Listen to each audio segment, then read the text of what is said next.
యోహాను సువార్త 2వ అధ్యాయము 1 నుంచి 11 వచనాల వరకు ఉన్నటువంటి భాగాన్ని ఈ రాత్రి వేళ మనం చదువుకుందాం.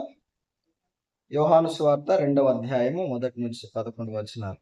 3వ దినమున గలిలయలోని కానా అను ఊరిలో ఒక వివాహము జరిగెను. యేసు తల్లి అక్కడ ఉండెను. యేసును ఆయన శిష్యులను ఆ వివాహమునకు పిలువబడిరి. ద్రాక్షరసం అయిపోయినప్పుడు యేసు తల్లి వారికి ద్రాక్షరసము లేదని ఆయనతో చెప్పగా, యేసు ఆమెతో, అమ్మ, నాతో నీకేమి పని? నా సమయం ఇంకనూ రాలేదనెను. ఆయన తల్లి పరిచారకులను చూచి, ఆయన మీతో చెప్పునది చేయుడి అనెను. యూదుల శుద్ధీకరణాచారం ప్రకారం 2-3 తూములు పట్టు 6 రాతి బాణువులు అక్కడ ఉంచబడి ఉండెను. వారు వాటిని అంచుల మట్టుకు యేసు ఆ బాణలు నీళ్లతో నింపుడని వారితో చెప్పగా, వారు వాటిని అంచుల మట్టుకు నింపిరి. అప్పుడు ఆయన వారితో, మీరిప్పుడు ముంచి విందు ప్రధాని యొద్దకు తీసుకొని పొండని చెప్పగా, వారు తీసుకొని పోయిరి. ఆ ద్రాక్షరసము ఎక్కడి నుండి వచ్చెనో ఆ నీళ్లు ముంచి తీసుకొని పోయిన పరిచారకులకే తెలిసినది గాని విందు ప్రధానికి తెలియకపోయెను. గనుక ద్రాక్షరసమైన ఆ నీళ్లు రుచి చూచినప్పుడు ఆ విందు ప్రధాని పెండ్లి కుమారుని పిలిచి, ప్రతివాడును మొదట మంచి ద్రాక్షరసము పోసి జనులు మత్తుగా ఉన్నప్పుడు జబ్బు రసము పోయింది. నీవైతే ఇది వరకును మంచి ద్రాక్షరసము ఉంచుకొని ఉన్నావని అతనితో చెప్పాను.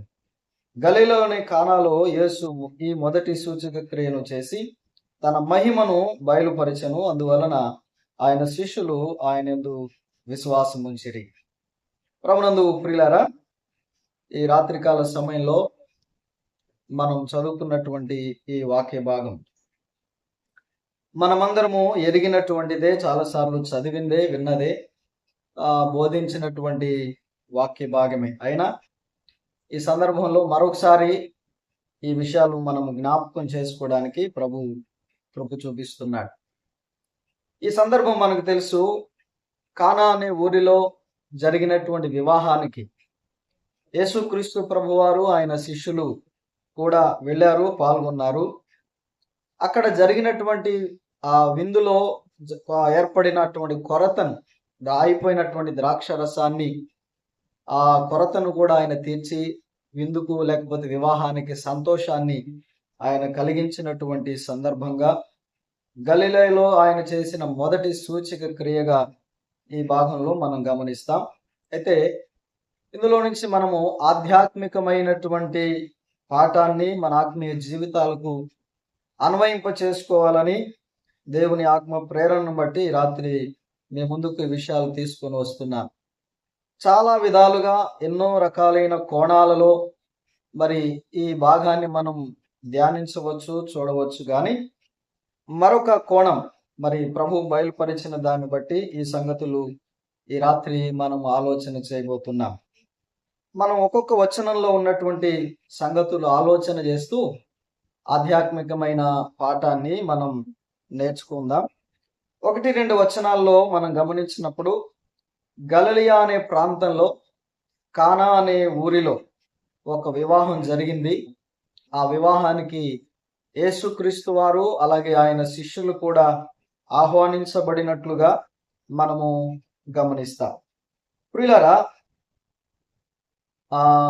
వివాహము అనేటువంటి ఒక వ్యవస్థను ప్రారంభించిన వాడు దేవుడే. ఆదికాండము 2వ అధ్యాయము 18వ వచనం నుండి 25 వచనాల వరకు మనం చూస్తే వివాహ వ్యవస్థను ప్రారంభించింది దేవుడే. ప్రారంభించినటువంటి దేవుడు హెబ్రీయులకు రాసిన పత్రిక 13వ అధ్యాయం 4వ వచనం ప్రకారంగా ఆ వివాహాన్ని ఘనపరిచాడు, ఘనమైనదిగా ఎంచాడు. వివాహ వ్యవస్థను ఘనమైనదిగా ఎంచి దానిని పరిశుద్ధమైనదిగా ఆయన నియమించాడు. వివాహ వ్యవస్థ ప్రారంభించి దానిని ఘనపరిచినటువంటి దేవుడు ఎఫెసీ పత్రిక 5వ అధ్యాయము 22-25 వచనాల్లో ఆ వివాహ వ్యవస్థ లేక కుటుంబ వ్యవస్థ చక్కగా కొనసాగడానికి కొన్ని నియమాలను నియమించాడు. వివాహ వ్యవస్థకు దేవుడు ఒక గొప్ప పెద్ద పీటను వేశాడు. అన్ని విషయములలో కూడా దానిని ఘనమైనదిగా ఎంచాడు అని మనం గమనిస్తాం. అయితే వివాహ వ్యవస్థను ప్రారంభించి దానిని ఘనపరిచి దానిని కొనసాగించడానికి కావలసిన నియమములను ఏర్పాటు చేసినటువంటి దేవుడు భూలోకంలో శరీరధారిగా ఆయన వచ్చినప్పుడు జరిగే వివాహాలను గౌరవించి ఆ వివాహాల్లో కూడా ఆయన పాలు పొందినట్లుగా మనం ఈ భాగంలో గమనిస్తాం. యేసు ప్రభువారు ఆయన శిష్యులు ఈ వివాహానికి పిలువబడిరి అని. ప్రియమైన దేవుని వారలారా, సహజంగా మన గృహాలలో వేడుకలు లేకపోతే ఫంక్షన్లు, ఆనందకరమైనటువంటి సందర్భాలు చాలా జరుగుతూనే ఉంటాయి. అలాంటి సందర్భాలలో ప్రభు అయిన యేసు క్రీస్తుని ఆహ్వానించేటువంటి అనుభవం ఈ కానా ఊరిలో ఉన్నటువంటి ఈ ఇంటికి ఉంది అనడంలో సందేహం లేదు. మనం కూడా చాలా వేడుకలు చేసుకుంటుంటాం, వివాహాలు, పుట్టినరోజులు, ఇంకా రకరకాలైన ఫంక్షన్స్. చాలా మందిని ఆహ్వానిస్తాం, బంధువులను, స్నేహితులను, రక్త సంబంధికులను, శ్రేయోభిలాషులను, ఇరుగు పొరుగు వారిని అనేకులను మనం పిలుస్తూ ఉంటాం, ఆహ్వానిస్తూ ఉంటాం. అయితే యేసుక్రీస్తుని ఆహ్వానించేటువంటి ఒక అనుభవం మన జీవితాల్లో కలిగి ఉంటే అది ఎంతో గొప్ప అద్భుతాన్ని, మేలును చేకూర్చేదిగా ఉంది. ఆనాడు శరీరధారిగా యేసుక్రీస్తు వారు ఉన్నారు కాబట్టి వారు ఆ వివాహానికి ఆహ్వానించారు. ఇప్పుడు ఆయన శరీరధారిగా లేడు, ఆత్మరూపిగా ఉన్నాడు. ఆయన మనం ఎలాగో ఆహ్వానించడం? అందుకొరకు లేఖనంలో ఒక మాట ఉంటుంది. మత్తయి సువార్త 10వ అధ్యాయం 40వ వచనంలో, నన్ను లేక నేను పంపిన వానిని చేర్చుకునేవారు. మత్తయి సువార్తలో 10వ అధ్యాయము వచనం 40వ వచనంలో, మిమ్మును చేర్చుకునివాడు నన్ను చేర్చుకొనును, నన్ను చేర్చుకునివాడు నన్ను పంపిన వానిని చేర్చుకొనును అని. అలాగే 13వ అధ్యాయం యోహాను సువార్తలో 20వ వచనాన్ని మనం గమనిస్తే 13:20, నేను ఎవరిని పంపుదునో వారిని చేర్చుకునివాడు నన్ను చేర్చుకునివాడగును, నేను ఎవరిని పంపుదునో వారిని చేర్చుకునివాడు. అనగా ఆయన పంపబడిన, ఆయన చేత పంపబడినటువంటి వారిని, ఏర్పాటు చేసుకున్నటువంటి వారిని చేర్చుకుని వారు ఆయనను చేర్చుకునినట్లే, ఆయన ప్రతినిధులుగా, ఆయన సేవకులుగా ఉన్నవారిని ఆహ్వానించినటువంటి వారు ప్రభువుని కూడా ఆహ్వానించినటువంటి అనుభవాన్ని కలిగి ఉన్నట్లుగా మనం గమనిస్తాం. మెట్టుకు మన సంతోషకరమైనటువంటి సందర్భాలలో ప్రభువుని చేర్చుకోవడం ఎంతైనా శ్రేష్టమైనటువంటి అనుభవం. మనం 3వ వచనాన్ని గమనించినప్పుడు, ద్రాక్షారసము అయిపోయినప్పుడు యేసు తల్లి వారికి ద్రాక్షారసము లేదని ఆయనతో చెప్పగా, జరుగుతున్నటువంటి వివాహంలో ఒక విషాదకరమైనటువంటి, విచారకరమైనటువంటి సంఘటన జరిగింది.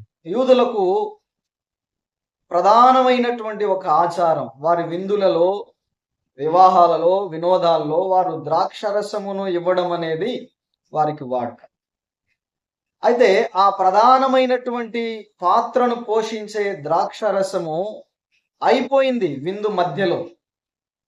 అది ఒక విచారకరమైనటువంటి సంఘటన, చాలా అవమానకరమైనటువంటి పరిస్థితి. ప్రియులారా, గమనించండి, సహజంగా విందుల్లో లేకపోతే ఫంక్షన్లో ఇలాంటి కొన్ని అవాంతరాలు జరగడం అనేది సహజంగా మనకు కనబడుతుంటుంది. వేడుకల్లో అవాంతరాలు జరగడం అనేది మనం చూస్తాం. ప్రారంభంలో కావచ్చు, మధ్యలో కావచ్చు, అయిపోయిన తర్వాత కావచ్చు. చాలా చోట్ల, చాలా సందర్భాలు, 100కి 99% వరకు ఏదో ఒక అభ్యంతరం, ఏదో ఒక విచారకరమైనటువంటి పరిస్థితులు మనం గమనిస్తూనే ఉంటాం.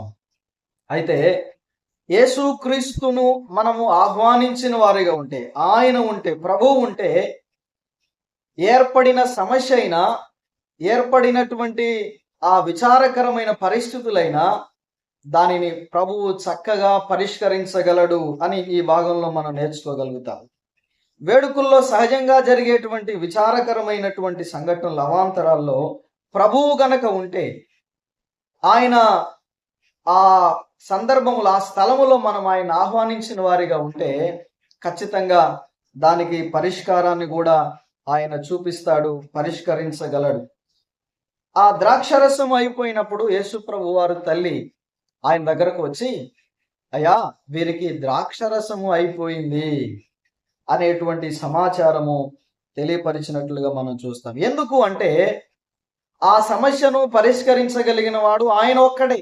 సహజంగా మనం ఫంక్షన్స్కి వెళ్ళినప్పుడు వాళ్ళు ఇచ్చే ఆతిథ్యాన్ని తీసుకొని వెనుదిరిగి వచ్చే వాళ్ళమే కానీ అందులో మనం ఇన్వాల్వ్మెంట్ అయ్యే వాళ్ళం కాదు. వారు ఏదైనా మనకు ఆతిథ్యం చేస్తే అంగీకరించి స్వీకరించడమే తప్ప ఆ ఆతిథ్యాలలో మనము అంటే సహకరించేటువంటి వారిగా మనం ఉండం. కొన్ని సందర్భాల్లో ఎలాగుంటుందంటే ఏదైనా అంటే విందు జరుగుతున్నప్పుడు అక్కడ కొన్ని పదార్థాలు అందకపోతే కొందరు అంటారు కదా, అన్నీ సరిగా అందించలేకపోయినప్పుడు ఏదో కొద్ది మందిని పిలిచి ఏర్పాటు చేసుకుంటే పోను కదా, ఇంత ఆర్భాటం ఎందుకు అని అవమానకరంగా మాట్లాడేటువంటి పరిస్థితులు కొన్ని చోట్ల మనం చూస్తూ ఉంటాం. నిజమే, అలాంటి సంఘటనలు ఎంతో విచారకరమైనవి, బాధాకరమైనవి. కానీ ప్రభువుని బట్టి మనం విశ్వసించేది ఏమంటే ఆయన ఉంటే ఖచ్చితంగా ఆ సమస్యను ఆయన పరిష్కరిస్తాడు.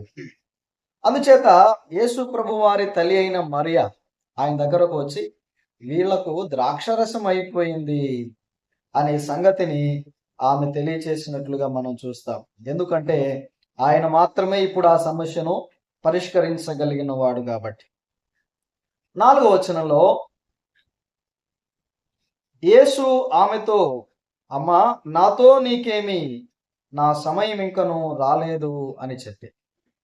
ఇప్పుడు ఇలారా మన సమస్యల పరిష్కారం కొరకై ప్రభువుని ఆశ్రయించడం అనేది ఒక మంచి చక్కని అలవాటు, లేకపోతే పద్ధతి. ఎందుకంటే సముద్రంలో ప్రయాణం చేస్తున్నప్పుడు తుఫాను చేత ఆ దోణె నావ అల్లకొల్లోలమవుతున్నటువంటి పరిస్థితుల్లో ఆయన శిష్యులు తమ సొంత ప్రయత్నాలు చేసి విఫలమై ఆఖరికి ప్రభు పాదాల దగ్గరకు వచ్చారు. ప్రభువా మేము నశించిపోతున్నాము, మాకు సహాయం చేయండి అని ఆయన శరణు కోరినప్పుడు ఆయన ఆకాశాన్ని గాలిని గద్దించి సముద్రాన్ని గద్దించి నిమ్మళపరిచి వారిని భద్రపరిచినట్లుగా మనం గమనిస్తాం. ప్రభువుని సమీపించకుండగా, ప్రభు పాదాల దగ్గరకు మనం రాకుండగా మన సమస్యలకు పరిష్కారం మనమే సృష్టించుకోగలం, కల్పించుకోగలం అంటే అది అవివేకమే అవుతుంది. అందుకొరకే ఆ సమస్యలో ప్రభు పాదాల దగ్గరకు తెచ్చిపెట్టింది ఆయన తల్లి అయిన మరియా. అయితే ఆయన సమాధానం ఇస్తూ, నాతో నీకేమి పని అమ్మా, నా సమయం ఇంకా రాలేదు. ఇప్పుడు ఇలా వినండి, ఆయన కార్యాలు జరిగిస్తాడు, సమస్యలను పరిష్కరిస్తాడు. అయితే మనం అనుకున్నట్లు కాదు, మనం అనుకున్న సమయంలో, మనం అనుకున్న విధానంలో కాదు. ఆయన తన సమయంలో జరిగిస్తాడు, తగిన సమయంలో జరిగిస్తాడు. నా సమయం ఇంకను రాలేదు, నా సమయం ఇంకను రాలేదు అని ఆయన చెప్పడంలో ఉన్న విషయం ఏమంటే, ఆయన మనం తొందరపడడం చేత తొందరపడేవాడు కాదు. మనం ఆలస్యం అని ఎంచుకున్నంత మాత్రం చేత ఆయన ఆలస్యం చేసేవాడు కాదు. తగిన సమయంలో తన కాలంలో జరిగిస్తాడు. దేవుడు కాలము పరిపూర్ణమైనప్పుడు తన కుమారుణ్ణి లోకానికి పంపించాడు. అవును, తగిన కాలం ఆయన నిర్ణయించిన కాలం, నిర్ణయ కాలమును బట్టి ఆయన జరిగిస్తాడు. ప్రియులారా, ఆయన చేసే కార్యాలు ఎంత అద్భుతమైనవి. తర్వాత వచనం మనం చూస్తే 5వ వచనం, ఆయన తల్లి పరిచారకులను చూచి ఆయన మీతో చెప్పునది చెయ్యి. ఎప్పుడైతే ప్రభు ఆ మాట అన్నాడో ఆమె వెళ్ళి పరిచారకులతో చెప్తుంది, మీరు ఇదిగో ఆయన ఏదైతే చెప్తాడో ఆయన మీతో చెప్పునది చేయు. నిజమే, మన సమస్యల పరిష్కారానికి, మనకు కావలసిన సమాధానానికి మనం చేయాల్సిందేమో తెలుసా? ఆయన మనతో చెప్పినది. కొన్నిసార్లు మనం ఆయనకి ఎన్నో చెప్తాం, ఎన్నో విషయాల్లో మనం ఆయనకు చెప్తూనే ఉంటాం, ఎన్నో సమస్యలు ఆయన దగ్గరకు మనం చేరవేస్తూనే ఉంటాం, ఎన్నో మనవులు ఆయన దగ్గరకు వెళ్తాయి.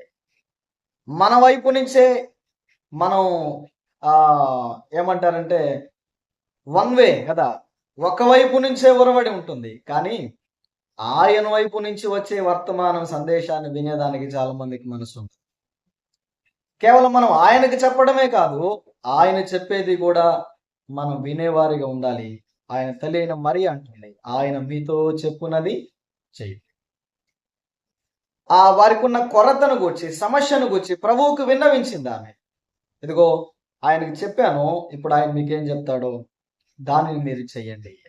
నిజమే ప్రియులారా, మన జీవితాల్లో మనం ఈ అనుభవాన్ని కలిగి ఉండాలి. మనము ఆయనకు చెప్పడమే కాదు, ఆయనతో మాట్లాడటమే కాదు, ఆయన మాట్లాడే ఆయన స్వరాన్ని, ఆయన విధానాన్ని కూడా మనం వినేవారిగా, ఆలకించేవారిగా, అనుసరించేవారిగా ఉండాలి. ఆయనకు ప్రార్థించడం మాత్రమే కాదు, ఆయన తన వాక్యము ద్వారా మనతో మాట్లాడుతాం. వినే మనస్సు మనం కలిగి. చాలాసార్లు మనం మాట్లాడడానికి ఇష్టపడతాం కానీ ఆయన లేక ఇతరులు మాట్లాడుతుంటే వినడానికి మనకి ఇష్టం ఉండదు కదా, అది ఒక పెద్ద సమస్య. అయితే ఆయన తల్లి అయిన మరే చెప్తుంది, మీరు ఆయన మీతో చెప్పున్నది చెప్పింది చెయ్యండి. రైట్.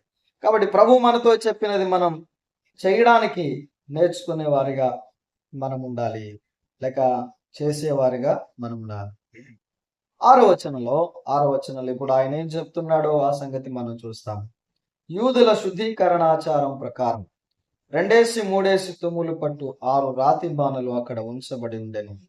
యేసు ఆ బాణలు నీళ్లతో నింపుడని వారితో చెప్పగా వారు వాటిని అంచుల మట్టుకు నింపిరి. చూడండి, ఈ వచనంలో మనం గమనించేది ఏమనంటే 6-7 వచనాల్లో వారికి ఏర్పడిన ఆ కొరత, ఆ సమస్య తీర్చడానికి ఆయన ఏం ఉపయోగిస్తున్నాడు అంటే, వారి దగ్గర ఏముందో దాన్ని ఆయన ఉపయోగిస్తాడు. అక్కడ ఉంచబడిన రాతి బాణలు, అవి యూదుల శుద్ధీకరణాచారం ప్రకారం శుద్ధి కొరకు ఉంచబడినటువంటి బాణలు. అయితే దేవుడు వాటినే ఉపయోగిస్తున్నాడు, ప్రభు వాటినే ఉపయోగిస్తున్నాడు. మనం ఇక్కడ నేర్చుకునేది ఏమంటే, మన జీవితంలో ఏర్పడిన ఆ సమస్యలను పరిష్కరించడానికి ఆయన మన దగ్గర ఏముందో దాన్ని ఉపయోగించుకుంటాడు. ఉదాహరణకు, ఒక ప్రవక్త శిష్యుని భార్య, ఆ శిష్యుడు చనిపోయినప్పుడు అప్పుల వారు తమ కుమారుని ఎత్తుకొని పోతామని ఇబ్బంది పెడుతున్నటువంటి సందర్భంలో ప్రవక్త దగ్గరకు వచ్చి ఆమె మనవి చేసినప్పుడు ఆ ప్రవక్త ఏమన్నాడు, అమ్మా నీ దగ్గర నీ ఇంట ఏమున్నది, నీ ఇంట్లో ఏముంది అంటే ఆమెంది, నా దగ్గర నూనె కుండ మాత్రమే ఉంది, అది కూడా కొంచెం అందులో నూనె ఉంది. అలాగైతే నీ దగ్గర ఉన్నదానినే దేవుడు ఆశీర్వదిస్తాడు. ఏమైతే నీ దగ్గర ఉందో అదే ఆశీర్వాదకరంగా మార్చబడుతుంది. అంతేకాదు, సారేపతులో ఉన్నటువంటి విధవరాలు, ఆనాడు ఏలియా కరువు కాలంలో పోషించబడడానికి ప్రభువు చేత నిర్ణయించబడినటువంటి ఆ విధవరాల దగ్గరకు వెళ్ళినప్పుడు, అమ్మా నాకు ఒక చిన్న అప్పము ఇవ్వమంటే ఆ మంది, అయ్యా నా దగ్గర కొంచెము పిండి కొద్దిగా నూనె మాత్రమే ఉంది, అది ఈ రోజుకు ఈ పూటకు నాకు నా కుమారుడికి సరిపోతుంది, ఇక రేపటి నుంచి మేము ఆకలితో చావాల్సిందే. అలాగైతే ఏలియా అన్నాడు, మొదట నాకు ఒక చిన్న అప్పం, నీ దగ్గర ఏముందో అందులో నుంచే ఇలా అద్భుతం. 3.5 సంవత్సరాల పాటు ఆ కొంచెము పిండి కొద్దిగా నూనె ఆమె బ్రతకడానికి దేవుడు ఆశీర్వదించాడు. సమస్యల పరిష్కారం ఆయన మన దగ్గర నుంచే, మన దగ్గర ఉన్నదాన్ని ఉపయోగించుకొని ఆయన జరిగిస్తాడు. వేల మంది ప్రజలు ఆయన సందేశాలు వినడానికి అరణ్యం ప్రదేశానికి వచ్చినప్పుడు ఆయన బోధలు వింటూ ఆకలి మైమరిచిపోయి ఆయన బోధలు వింటున్నటువంటి ప్రజలకు ఆయన ఆహారం పెట్టాలని తలంచినప్పుడు శిష్యులు అన్నారు, ఇంతమందికి ఎక్కడి నుండి ఆహారం మనం తెచ్చివ్వగలం? ఈ అరణ్యంలో ఎక్కడ దొరుకుతాయి వీళ్ళకు రొట్టెలు, ఆహారం అంటే ఆయన అన్నాడు, మీ యొద్ద ఏముంది, మీ దగ్గర ఏముంది? మీ దగ్గర ఏముంది అంటే 5 రొట్టెలు 2 చేపలు మాత్రమే ఉన్నాయి. ఇంతమందికి అవి ఎలాగ సరిపోతాయి? అవును, తెండి, వాటిని నా యొద్దకు తెండి. మీ దగ్గర ఏముందో అది నా యొద్దకు తెండి అన్నాడు. ఆయన దగ్గరకు వచ్చినప్పుడు వాటిని ఆయన ఆశీర్వదించగా వేల మంది తృప్తిగా భుజించడానికి ఆయన వాటిని ఆశీర్వదించారు. వీళ్ళరా, అవును, మన దగ్గర ఏముందో దాంట్లో నుంచి ఆయన మనల్ని ఆశీర్వదిస్తారు. అంతకంతకు అంచెలంచెలుగా ఆయన అభివృద్ధి చేస్తారు. దేవుని మహా గొప్ప ఆశీర్వాదం అలాగుంటది. ఇదిగో ఆ వివాహపు విందులో ఏర్పడిన కొరతను తీర్చడానికి బహుశా పరిచారకులు వెళ్ళి చేతులు కట్టుకొని నిలబడి ఉంటారు. అయ్యా, నువ్వేం చెప్తే అది చేయటానికి మేము సిద్ధమే. బహుశా మనం ఇలాగనొచ్చు, ద్రాక్ష తోటకు వెళ్ళండి, ద్రాక్షకాయలు తెంచుకురండి, గానుగులు వేసి వాటిని త్రొక్కి ద్రాక్ష రసాన్ని తీయండి. అంత అంత అవసరం లేదు. ఆయన మన దగ్గర ఏముందో అది నిరాధారమైన కూడా కదా, అసాధ్యమైనటువంటి పరిస్థితులు, కానీ ఆయన ప్రభు దానిని సాధ్యం చేస్తాడు. ఆయన చేసే కార్యాలు అలాగే మన కంటికి కనబడవు, మన చెవికి వినబడవు. వాస్తవానికి వారికి కావాల్సింది ద్రాక్ష రసం, కానీ ఆయన అన్నాడు వాటి నిండా నీళ్లను నింపండి అన్నాడు. అంచుల మట్టుకు వారు నింపారు. ఆయన చెప్పిన పని వారు నమ్మకంగా చేశారు. 6-7 వచనాలు ఆయన చెప్పిన పని వారు నమ్మకంగా చేశారు. చూడండి 8వ వచనం, అప్పుడు ఆయన వారితో, మీరిప్పుడు ముంచి విందు ప్రధాన యొద్దకు తీసుకుని పొండని చెప్పగా వారు తీసుకొని పోయిరి. ఇలారా, రాతి బాణలలో నీళ్లు నింపారు. ఆ నీళ్లను ముంచి విందు ప్రధాని దగ్గరకు తీసుకొని పొండి అని ప్రభు చెప్తున్నాడు. మరొకటే, ఆయన మీతో చెప్పునది చెయ్యండి. ఆయన ఏం చెప్తాడో అది చేయండి. ఆ మాటనందు వారు విశ్వాసం ఉంచారు. ఆయన ఏది చెప్పినా కూడా అది సరైనదే. పేతురు కూడా, రాత్రంతా మేము ప్రయాసపడ్డామయ్యా, చేపలు పట్టడానికి ప్రయాసపడ్డాం, ఒక్క చేప కూడా మాకు దొరకలేదు అంటూ, అయినను నీ మాట చొప్పున వల వేస్తాము. పిల్లరా, ప్రభువు మాట చొప్పున జరిగిస్తే మన జీవితాల్లో అద్భుతాలు జరుగుతాయి, ఆశ్చర్య కార్యాలు జరుగుతాయి. దేవుడు మన జీవితాల్లో చేయలేని కార్యం అంటూ ఏదీ లేదు. ఆయన మాట చొప్పున మనం గనక చేయగలిగితే, ఆ వాక్య ప్రకారంగా మనం జీవించగలిగితే మన జీవితాల్లో దేవుడు గొప్ప మేలులు జరిగిస్తాడు. రాతి బాణాల నిండా నీళ్లు నింపమంటే నింపారు. ఇప్పుడు ముంచి తీసుకుని వెళ్ళమంటే తీసుకుని వెళ్తారు. వాస్తవానికి వారికి కావాల్సింది ఏమంటే ద్రాక్షరసం. ఆ విందు ప్రధాని దగ్గరకు వారు తీసుకొని వెళుతుంది ఏమంటే నీళ్లు ముంచి తీసుకొని వెళ్తున్నారు. ఒకవేళ అనవచ్చు, ప్రవ్వా కావలసింది ద్రాక్షరసం కదయ్యా, మరి ఇవేమో నీళ్లు కదా అని వారు ప్రశ్నించలేదు, లేకపోతే వారు ఆయనకు ఎదురు మాట్లాడలేదు. ఆయన ఏదైతే చెప్తున్నాడో దానినే వారు జరిగిస్తారు. ఆయన ఏదైతే చెప్తున్నాడో దానినే ఆయన వారు చేస్తూ ఉన్నారు, విశ్వసించి కదా. చూడండి 8వ వచనం మనం చదువుకున్నాం కదా, వారు ప్రభువు పనిని, ఆయన చేసిన పనిని, ఆయన చెప్పిన మాటలను ఏ మాత్రం కూడా సందేహించకుండా, అనుమానం లేకుండా వారు ఆ పని చేస్తున్నారు. నీళ్లు నింపమన్నారు, నింపారు. వాటిని ముంచి తీసుకొని వెళ్ళమన్నాడు, తీసుకెళ్ళి ఆయన చెప్పినది చేస్తున్నారు. 9వ వచనం, ఆ ద్రాక్ష రసము ఎక్కడి నుండి వచ్చెనో ఆ నీళ్లు ముంచి తీసుకొని పోయిన పరిచారకులకే తెలిసినది గాని విందు ప్రధానికి తెలియకపోయిన గనుక ద్రాక్షారసమైన నీళ్లు రుచి చూచినప్పుడు. పిల్లలు, ఎంత అద్భుతం! వారు స్వయంగా వారి చేతులతోనే నీళ్లు నింపారు, వారి చేతులతోనే ముంచి నీళ్లు తీసుకుని వెళ్ళారు. కానీ ఆ నీళ్లు ఏమైపోయాయట? ద్రాక్షారసముగా మార్చబడిన నీళ్లను విందు ప్రధాని రుచి చూచాడు. దేవుని కార్యాలు ఎంత గంభీరమైనవంటే ఆ నీళ్లు ద్రాక్షారసమైనటువంటి ఆ నీళ్లు రుచి చూచి విందు ప్రధానిని పిలిచి అడుగుతున్నాడు.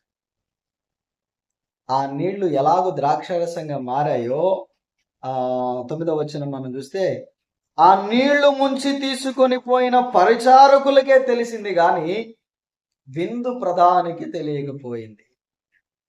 ప్రియులరా, దేవుని కార్యాలు, దేవుడు జరిగించే కార్యాలు ఎవరికి అర్థమవుతాయి? అవి అందరికి అర్థం కావు. విశ్వాసముంచిన విధేయులకు మాత్రమే ప్రభువు చేసే కార్యాలు అర్థమవుతాయి. అవి అందరికి అర్థం కావు. అందరికి అర్థం అవ్వాల్సినటువంటి అవసరం కూడా లేదు. వారికి మాత్రమే తెలిసింది. నీళ్లు ముంచి తీసుకొని పోయిన పరిచారకులకే తెలిసింది దేవుని కార్యాలు. దేవుడు జరిగించేటువంటి ఆ అద్భుతము, మహత్యము వారికి మాత్రమే అర్థమైంది. ఈ సమస్యలకు ఎలా జరిగింది అది మనుషులకు కనబడేది, కంటికి కనబడదు, చెవులకు వినబడదు, హృదయానికి గోచరం. మన జీవితంలో చాలా సందర్భాల్లో ఇలాంటి సంఘటనలు మనం చూసే ఉంటాం. అది మేము అనుకోలేదండి, ఊహించలేదు. దేవుడు అద్భుతంగా జరిగించాడు. నిజమే. ఆ దేవుడు మన సమస్యను పరిష్కరించినటువంటి విధానం, సమస్యల పరిష్కారము ఆయన ఏ విధంగా జరిగించాడో అది విశ్వసించిన విధేయులకు తప్ప మిగతా వారికి ఎవరికి అర్థం కాకపోవచ్చు కూడా. ఇక 10వ వచనంలో ఆ విందు ప్రధాని పెండ్లి కుమారుని పిలిచి అంటున్నాడు, ప్రతివాడును మొదట మంచి ద్రాక్షారసము పోయెను. నీవైతే ఆ జనులు మత్తుగా ఉన్నప్పుడు జబ్బు రసాన్ని పోస్తారు, నీవైతే ఇది వరకు నువ్వు మంచి ద్రాక్షారసము ఉంచుకొని ఉన్నావు అని అతనితో చెప్పాను. చూడండి, ఈ సందర్భంలో విందు ప్రధాని పెండ్లి కుమారుని పిలిచి ప్రశంసిస్తూ ఉన్నాడు. సహజంగా జరిగేటువంటి విందు కార్యక్రమాలను గురించి ప్రస్తావిస్తూ ప్రతి ఒక్కరు, అందరూ కూడా ఏం చేస్తుంటారంటే ముందు మంచిది పోసి తర్వాత పాడైంది పోస్తూ ఉంటారు. కానీ నీవైతే మొదటి నుంచి కూడా, ఇది వరకు నుండి కూడా మంచి రసమే ఉంచావు, మంచి ద్రాక్ష రసమే ఇస్తూ ఉన్నావు అని ఆ పెండ్లి కుమారుని ప్రశంసిస్తూ ఉన్నాడు. ఎంత ఆశ్చర్యము కదా, ఎంత గొప్ప సంగతి. అవును, ఇతరులకు ప్రభువు నమ్మినటువంటి వారికి ఉన్నటువంటి వ్యత్యాసం తేడాదే. ప్రభువును ఆహ్వానించి ఆయన మాట చొప్పున జరిగించే వారి కుటుంబాల్లో, జీవితాల్లో దేవుడు చేసే ఆశ్చర్యకార్యాలు ఉంటాయి. ప్రశంసించబడేటట్లుగా కదా, 10 మందిలో ప్రశంసించబడేటట్లుగా దేవుడు చేస్తాడు. ఒక ప్రత్యేకమైన విధానం. లోకానికి మనం ప్రత్యేకంగా కనబడతాం వేరుగా. కొన్ని సందర్భాల్లో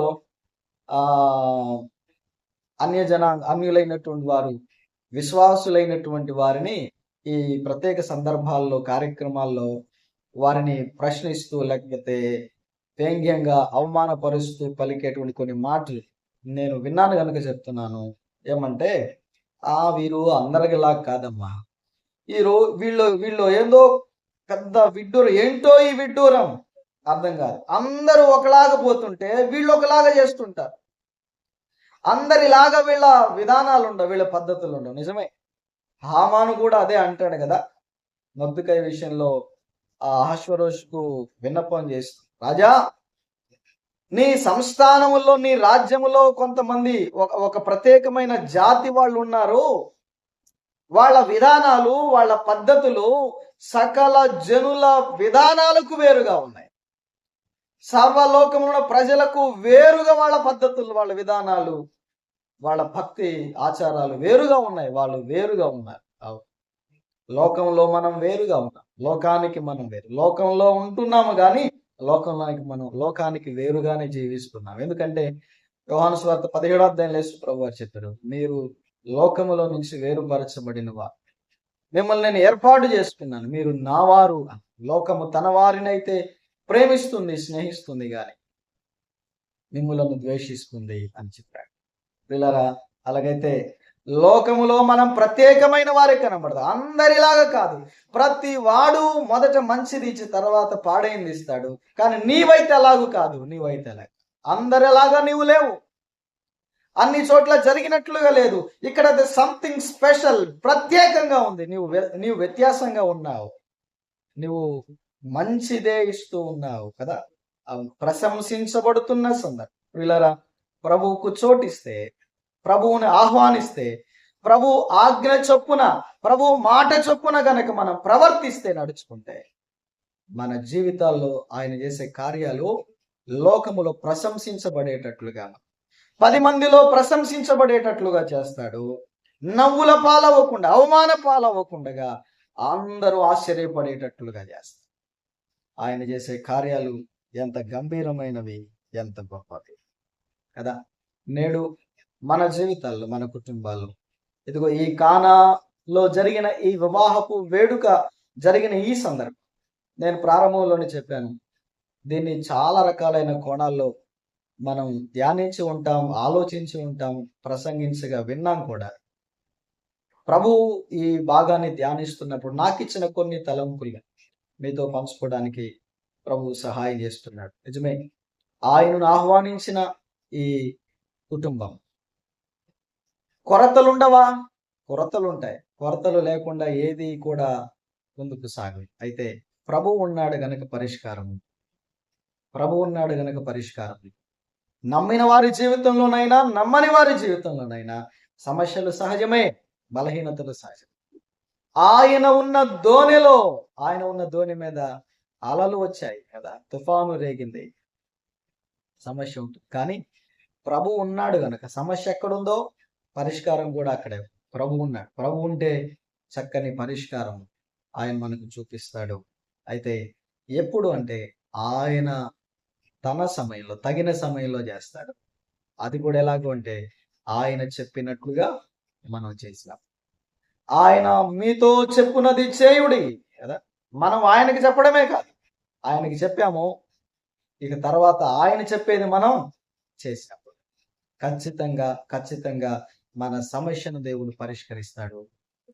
ప్రత్యేకమైన విధానంలో దాన్ని జరిగిస్తాడు. అది కొన్నిసార్లు మనకు మాత్రమే అర్థమవుతుంది, ఇతరులకు అది తెలియకపోవచ్చు.